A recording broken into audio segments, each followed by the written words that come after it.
बंगोपसागर में सृष्टि होइतिबा लघुचाप क्षेत्रटी अवपातरे परिणत होइछि।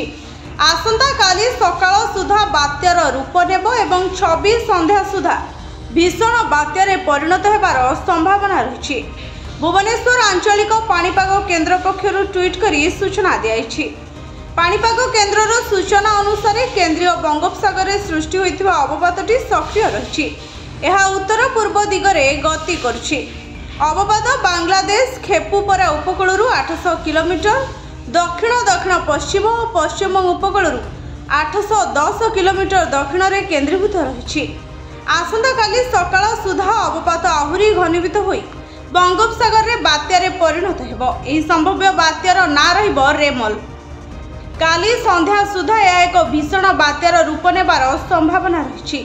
तेरे पश्चिमबंग उपकूल मध्य सागरद्वीप और खेपुपरा मझिरे स्थलभाग छुईब। तेरे ओडिशा को सीधा सड़क बात्यार प्रभाव पड़िबो नाही। 26 तारिख रे उत्तर ओडिशा रे हालुकारू मध्यम धरणर वर्षा सह बालेश्वर, भद्रक और केन्द्रापड़ा रे प्रबल वर्षा संभावना रही। 27 रे मध्य उत्तर ओडिशा रे वर्षा हेबो बोली पाणीपाग केन्द्र पक्षरु सूचना दियाइछि। ब्यूरो रिपोर्ट, भंजौता न्यूज।